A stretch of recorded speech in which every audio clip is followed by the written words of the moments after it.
Next today topic crosses exchange rate. So ಇಲ್ಲಿ cross exchange rate ಅಂದ್ರೆ ಏನು? Actually it refers to the exchange rate between two currency each of which has an exchange rate quote against a common currency. ಅಂದರೆ ಇಲ್ಲಿ ಏನಿದೆ, ಎರಡು ಬೇರೆ ಬೇರೆ countries ಕರೆನ್ಸಿಗಳನ್ನು ನಾವೇನು ಮಾಡಬೇಕು, ಎಕ್ಸ್ಚೇಂಜ್ ಬೇಸಸ್ ಯಾವುದು ಒಂದೇ ಕಾಮನ್ ಕರೆನ್ಸಿಗಳು, ಎರಡೂ ಕಂಟ್ರಿ ಒಂದೇ ಕಾಮನ್ ಆದಂಥ ಕರೆನ್ಸಿಗಳ ಬೇಸಸ್ ಮೇಲೆ ಎಕ್ಸ್ಚೇಂಜ್ ಅಥವಾ ಇನ್ಕ್ಲೂಡ್ ಮಾಡಬೇಕು ಅಂಥೇಳಿ. ಯಾವ ರೀತಿ ಎಕ್ಸಾಂಪಲ್ ಇಲ್ಲಿ ತಿಳ್ಕೊಳ್ಳಿಕ್ಕೆ ಟ್ರೈ ಮಾಡಿರಿ. ಎಕ್ಸಾಂಪಲ್ ಏನು ಹೇಳಿದ್ದೇನೆ ಅಂಥೇಳಿ, ಇಲ್ಲಿ ನಮ್ಮ ಹತ್ರ ಆಲ್ರೆಡಿ ಎರಡು ಕರೆನ್ಸಿ ಇದೆ. $1 = ₹50, ಮತ್ತೊಂದು £1 = ₹50. ಇಲ್ಲಿ ಎರಡು ಬೇರೆ ಬೇರೆ currency, but consider means convert ಮಾಡ್ತಿದ್ದಾರೆ, ಎಕ್ಸ್ಚೇಂಜ್ ಮಾಡ್ತಿದ್ದಾರೆ ಕಾಮನ್ ಕರೆನ್ಸಿಗಳನ್ನು, ಮೀನ್ಸ್ ರುಪೀಸನ್ನೇ ಎರಡು ಕಂಟ್ರಿ ಕರೆನ್ಸಿಗಳು ಎಕ್ಸ್ಚೇಂಜ್ ಮಾಡ್ತಾ ಇದ್ದಾರೆ.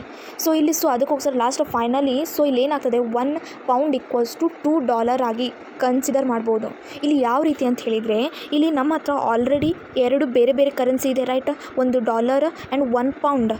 ಸೊ ಈ ಎರಡು ಕರೆನ್ಸಿ ಇದೆ, ರೈಟ್. ಬಟ್ ಈ ಎರಡು ಕರೆನ್ಸಿ ಒಂದಕ್ಕೊಂದು ಯಾವುದೇ ರೀತಿಯ ಸಂಬಂಧ ಇಲ್ಲ, ಎಕ್ಸ್ಚೇಂಜ್ ಮಾಡಿ ಅಂತೇಳಿ ಅವ್ರು ಹೇಳಿಲ್ಲ ನಮಗೆ. ಬಟ್ ಓನ್ಲಿ ಕರೆನ್ಸಿನ ಎಕ್ಸ್ಚೇಂಜ್ ಮಾಡಬೇಕು ಅಂತ ಯಾವುದು ಕನ್ಸಿಡರ್ ಮಾಡಿಲ್ಲ ಅಂತೇಳಿ ನಾವಿಲ್ಲಿ ಏನು ಮಾಡಬೇಕು, ಆ ಎರಡು ಕರೆನ್ಸಿಗಳ ವ್ಯಾಲ್ಯೂಗಳನ್ನು ನಾವು ಯಾವುದ್ರ ಮೂಲಕ ರಿಪ್ರೆಸೆಂಟ್ ಮಾಡಬೇಕಂತ ಹೇಳಿದರೆ ಮೂರನೇ ಕರೆನ್ಸಿಗಳಾಗಿ, ಮೀನ್ಸ್ ರುಪೀಸನ್ನಾಗಿ. ಸೊ ಇಲ್ಲಿ ಎರಡು ಕರೆನ್ಸಿ ತಮ್ಮ ವ್ಯಾಲ್ಯೂಗಳನ್ನು ರೀಪ್ರೆಸೆಂಟ್ ಮಾಡ್ತಾ ಇದೆ, ತೋರಿಸ್ತಾ ಇದೆ ಮೂರನೇ ಒಂದು ಕಾಮನ್ ಕರೆನ್ಸಿ ಆದಂಥ ರುಪೀಸ್ಗಳನ್ನಾಗಿ ಅಂತೇಳಿ. ಸೊ ಇದನ್ನು ರೀಪ್ರೆಸೆಂಟ್ ಮಾಡ್ತಾ ಇದೆ ಅನೇದರ್ ಒನ್ ಕಾಮನ್ ಕರೆನ್ಸೀಸ್.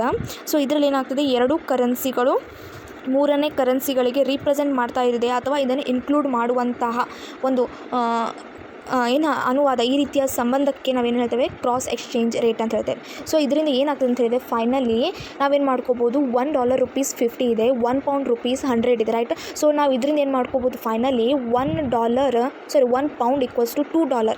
ಹಾಗಿದ್ರೆ ನಾವು $1ಗೆ ₹50 ಬದಲಿ £1ಗೆ ₹100 ಕೊಟ್ಟರೆ ನಮ್ಗೆ ಅಲ್ಲಿ ಏನಾಗ್ತದೆ, $1 ಅಂದರೆ £1 ಬದಲಿಗೆ ನಮ್ಗೆ ಏನಾಗ್ತದೆ, $2 ಸಿಗ್ತದೆ. ಮೀನ್ಸ್ ಇಲ್ಲಿ ನೋಡಿರಿ, $1ನ ₹50 ಸಿಗ್ತಾ ಇದೆ ಅಂತ ಹೇಳಿದರೆ, ಇಲ್ಲಿ ಏನಾಗಿದೆ, £1 ₹100 ಅಂದರೆ ನಮಗೆ ₹100 $2 ಸಿಗ್ತಾ ಇದೆ. ಮೀನ್ಸ್ ಇದರಿಂದ ನಮ್ಗೆ ಏನಾಗ್ತದೆ, ಅಮೌಂಟ್ ಕಡಿಮೆ ಆಗ್ತಾ ಇದೆ ಅಂಥೇಳಿ. ಸೊ ಇದಕ್ಕೆ ಏನಂತ ಹೇಳ್ತೇವೆ, ಎಕ್ಸ್ಚೇಂಜ್ ರೇಟ್ ಅಂಥೇಳಿ ಕನ್ಸಿಡರ್ ಮಾಡ್ತೇವೆ. ಓಕೆ. ಸೊ ಅಂದರೆ $1 = ₹50 ಇದೆ, £1 = ₹100 ಇದೆ. ಸೊ ನಾವು ಇದರಿಂದ ನಮ್ಗೆ ಏನಾಗ್ತದೆ, ಎರಡು ಕರೆನ್ಸಿಗಳನ್ನು ರೀಪ್ರೆಸೆಂಟ್ ಮಾಡೋದ್ರಿಂದ, ತೋರಿಸೋದ್ರಿಂದ ಮೂರನೇ ಕಾಮನ್ ಕರೆನ್ಸಿಗಳನ್ನು ರೀಪ್ರೆಸೆಂಟ್ ಮಾಡ್ಬೋದು ಅಥವಾ ಇನ್ಕ್ಲೂಡ್ ಮಾಡ್ಬೋದು. ಯಾವ ರೀತಿ ಅಂತ ಹೇಳಿದರೆ, ಈ ಫೈನಲ್ £1 = $2 ಮೀನ್ಸ್ ನಮಗೆ £1ನಲ್ಲಿ $2 ಸಿಗ್ತದೆ. ಸೊ ಇದರಿಂದ ನಮ್ಮದು ಅಮೌಂಟ್ ಏನಾಗ್ತದೆ, ಕಡಿಮೆ ಆಗ್ಬೋದು ಅಂತೇಳಿ. ಸೊ ಈ ರೀತಿ ಬೇಸಿಸ್ ಮೇಲೆ ನಾವೇನು ಮಾಡ್ತೇವೆ, ಎಕ್ಸ್ಚೇಂಜ್ ಮಾಡ್ತೇವೆ ರೇಟ್ಗಳನ್ನು ಅಗೇನೆಸ್ಟ್ ಆಫ್ ಕಾಮನ್ ಕರೆನ್ಸಿಗಳನ್ನಾಗಿ ಅಂತೇಳಿ. Okay. Here once read it guys. ಈಗ ಜಸ್ಟ್ ಹೇಳಿದೆ, ಅದನ್ನು ಮತ್ತೊಂದು ಸಲ ಸ್ಮಾಲ್ ಸೆಂಟೆನ್ಸಲ್ಲಿ ಯಾವ ರೀತಿ ಅಂತ ಹೇಳ್ತೇನೆ ಇಲ್ಲಿ example through. So cross exchange rate means finding exchange rate ಅಂದರೆ ಫೈಂಡ್ ಮೀನ್ಸ್ ಈಗ ಜಸ್ಟ್ ಹೇಳಿದೆ, ಎರಡು ಕರೆನ್ಸಿಗಳನ್ನು ಪ್ರಿಡಿಕ್ಟೇಬಲ್ ಮೀನ್ಸ್ ರೀಪ್ರೆಸೆಂಟ್ ಮಾಡ್ತೀವಿ ಮೂರನೇ ಕರೆನ್ಸಿಗಳನ್ನಾಗಿ ಕಾಮನ್ ಕರೆನ್ಸಿಗಳ ಬೇಸಿಸ್ ಮೇಲೆ. ಅದೇನು ಕಾಮನ್ ಕರೆನ್ಸಿಗಳನ್ನಾಗಿ ಇನ್ಕ್ಲೂಡ್ ಅಥವಾ ರೀಪ್ರೆಸೆಂಟ್ ಮಾಡ್ತೀರ, ಅದಕ್ಕೆ ನಾವೇನು ಹೇಳ್ತೇವೆ, finding of exchange rate. So here means finding exchange rate of currency using some other connected. ನೀವೇನು ಫೈಂಡ್ ಮಾಡ್ತೀರಾ ಅದನ್ನು ಯೂಸ್ ಮಾಡಿಕೊಂಡು ಮತ್ತೊಂದು ಕರೆನ್ಸಿಗಳನ್ನಾಗಿ ನಾವೇನು ಮಾಡ್ಬೋದು, ಕನ್ಸಿಡರ್ ಮಾಡ್ಬೋದು ಅಂತೇಳಿ. Okay. So using some other connected further of currency, this becomes necessary when a currency is known as activity.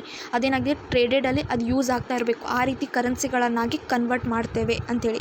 Okay. And its exchange rate is not know. So ಇಲ್ಲಿ examples ಕೊಟ್ಟಿದ್ದಾರೆ, ಏನು ಕೊಟ್ಟಿದೆ ನೋಡಿ, £1 = ₹90 ಇದೆ. ಓಕೆ. £1 ಆ್ಯಂಡ್ $1 = ₹60 ಇದೆ. ಒಂದು 90 and ಮತ್ತೊಂದು 60. It is a both currency are ರುಪೀಸಲ್ಲಿದೆ, means it is a common currency. Means £1 is a ಇದೊಂದು ಬೇರೆ ಕಂಟ್ರೀಸ್ ಕರೆನ್ಸಿ, $1 ಈಸ್ ಅ ಬೇರೆ ಕಂಟ್ರಿ ಕರೆನ್ಸಿ. ಇದು ಎರಡು ಬೇರೆ ಬೇರೆ ಕರೆನ್ಸಿ. ಇದನ್ನು ನಾವು ಏನು ಮಾಡ್ತಿದ್ದೇವೆ, ಕರೆನ್ಸಿನ ರೀಪ್ರೆಸೆಂಟ್ ಮಾಡ್ತಿದ್ದೇವೆ ಕಾಮನ್ ಕರೆನ್ಸಿಗಳಾಗಿ. ಅದು ಯಾವುದು, ರುಪೀಸ್ ಅಂತೇಳಿ.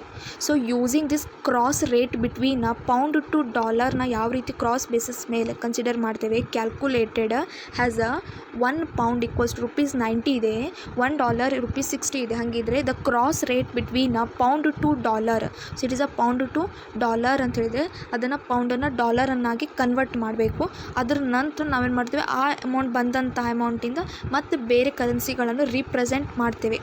ಓಕೆ, ಸೊ ಇಲ್ಲೇನು ಮಾಡಬೇಕು, ಸೇಮ್ ₹90 ಡಿವೈಡೆಡ್ ಬೈ ₹60 ಮಾಡಿರಿ. ಎಷ್ಟು ಬರ್ತದೆ, $1.5.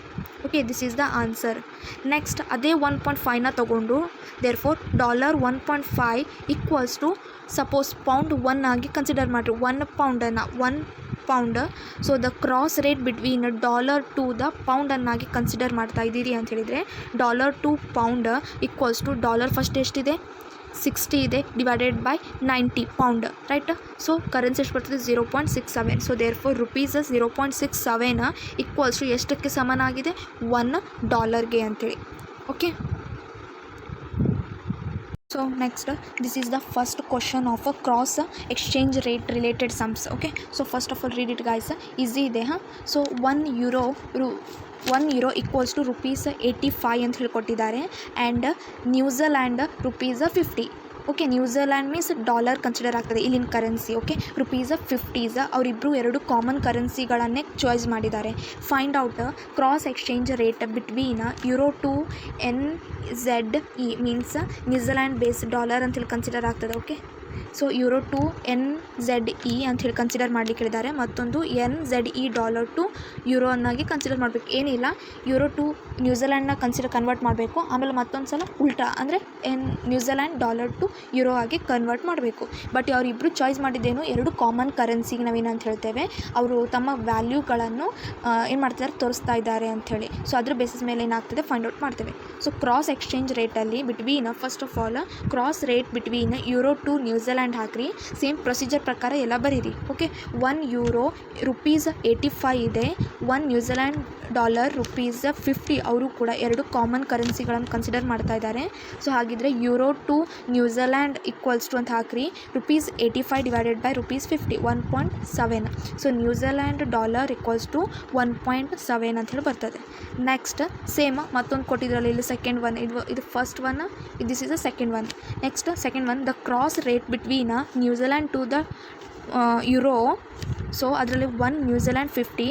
Okay, and 1 euro 85.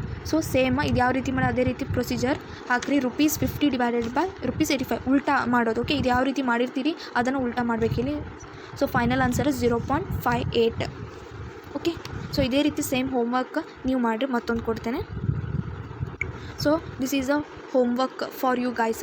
ಈಸಿ ಇದೆ, ಏನಿಲ್ಲ. 1 pound to euro 1.2 ಇದೆ, ಅದನ್ನು ಯುರೋವನ್ನಾಗಿ ಕನ್ವರ್ಟ್ ಮಾಡಬೇಕು. ಮತ್ತೊಂದು euro to ಡಾಲರ್ ಆಗಿ ಕನ್ಸಿಡರ್ ಮಾಡಲಿಕ್ಕೆ ಹೇಳಿದ್ದಾರೆ. Cross exchange rate. Okay, pound to dollar and euro to pound.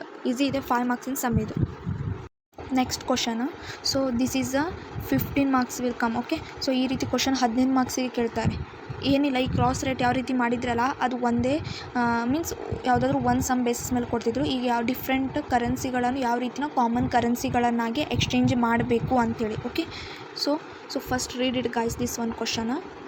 Currency exchange rate Indian rupee and other currencies are as follows. Indian ರುಪಿನೂ ಇದೆ ಮತ್ತು ಬೇರೆ ಕಂಟ್ರೀಸ್ ಕರೆನ್ಸಿಗಳನ್ನು ಯಾವ ರೀತಿ ನಾವು ಏನು ಮಾಡ್ತೇವೆ, ಮೀನ್ಸ್ ಅದನ್ನು ಯಾವ ರೀತಿ ತೋರಿಸ್ತೇವೆ ಅಂಥೇಳಿ. ಓಕೆ, ರೀಪ್ರೆಸೆಂಟ್ ಮಾಡ್ತೇವೆ ಕಾಮನ್ ಕರೆನ್ಸಿಗಳನ್ನಾಗಿ ಅಂತೇಳಿ.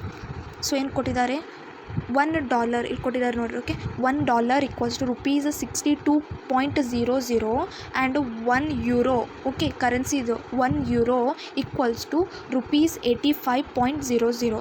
Next 1 pound equals to ₹100.00. Okay, ಈ 3 ಕರೆನ್ಸಿಗಳನ್ನು ಒಂದೇ ಕಾಮನ್ ಕರೆನ್ಸಿಗಳನ್ನಾಗಿ ಕನ್ಸಿಡರ್ ಮಾಡಿದ್ದಾರೆ. Next based on this find out ಏನೇನು ಫೈಂಡ್ ಔಟ್ ಮಾಡಲಿಕ್ಕೆ ಹೇಳಿದ್ದಾರೆ, cross rate between pound to dollar, ಯಾವುದನ್ನು ಪೌಂಡನ್ನು ಡಾಲರನ್ನಾಗಿ ಕನ್ವರ್ಟ್ ಮಾಡಲಿಕ್ಕೆ ಹೇಳಿದ್ದಾರೆ. ಮತ್ತೇನು ಕೊಟ್ಟಿದ್ದಾರೆ, ಡಾಲರ್ ಟು ಪೌಂಡನ್ನಾಗಿ.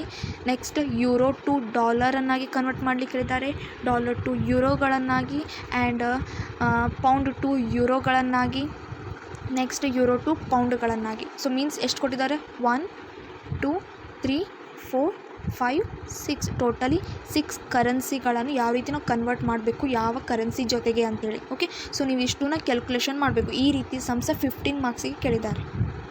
ಓಕೆ,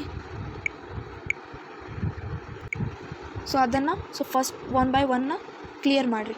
ಫಸ್ಟ್ ಒಂದು ಕೊಟ್ಟಿದ್ದು ಯಾವುದು, the cross rate between pound to dollar ಅನ್ನಾಗಿ ಕನ್ವರ್ಟ್ ಮಾಡ್ಲಿಕ್ಕೆ ಹೇಳಿದ್ದಾರೆ, right. So pound to dollar currency ಇದು, okay. So 1 pound equals rupees 100, $1 equals to rupees 62, right. So pound to dollar equals to rupees 100 divided by rupees 62 ಎಷ್ಟು ಬರ್ತದೆ, 1.61, right. So therefore $1.61 equals to 1 ಪೌಂಡಿಗೆ ಅಂಥೇಳಿ ಈ ರೀತಿ ಬರ್ತದೆ ತೋರಿಸ್ಬೇಕಂದ್ರೆ 1 ಪೌಂಡಿಗೆ $1.61 ಇದೆ ಅಂಥೇಳಿ. Next the cross rate between dollar to pound, ಈಗ ಡಾಲರ್ನ ಪೌಂಡ್ಗಳನ್ನಾಗಿ ಕನ್ವರ್ಟ್ ಮಾಡಬೇಕು. So $1 equals to 62.00, 1 pound equals to 100 rupees, right. So ಅದನ್ನು ಈ ರೀತಿ ಕ್ಯಾಲ್ಕುಲೇಷನ್ ಮಾಡಿರಿ, 0.62 ಬರ್ತದೆ. ಅದನ್ನು ನೀವು ರಿಪ್ರೆಸೆಂಟ್ ಮಾಡಬೇಕು. ಪೌಂಡ್ 0.62 ಈಕ್ವಲ್ಸ್ ಟು $1 ಅಂತೇಳಿ, okay. Next the cross rate between euro to dollar, okay, euro to ಡಾಲರನ್ನಾಗಿ ಕನ್ವರ್ಟ್ ಮಾಡಬೇಕು. So €1 equals to 85, $1 equals to 62. So ಅದನ್ನೇನು ಮಾಡಿರಿ, ಪ್ರೆಸೆಂಟ್ ಮಾಡಿರಿ. ಡಾಲರ್ ಫೈನಲ್ ಆನ್ಸರ್ ಎಷ್ಟು ಬರ್ತದೆ, $1.37 ಈಕ್ವಲ್ಸ್ ಟು €1 ಅಂಥೇಳಿ. Next the cross rate between dollar to euro, okay. So answer ತೆಗೀರಿ. Euro equals 0.72 equals to $1ಗೆ ಯೂರೋ ಎಷ್ಟಿದೆ, 0.72. Next last cross rate between pound to euro, last 1 pound equals to 100, €1 equals to 85 rupees, right. So therefore pound to euro rupees 100 divided by 85 ಮಾಡಿರಿ, ಇಷ್ಟು answer ಬರ್ತದೆ, okay. Next last cross rate between euro to pound, last final answer ತೆಗೀರಿ. 0.85 ಪೌಂಡ್ಗೆ €1, okay. So any doubt please ask me guys, okay. Thank you so much.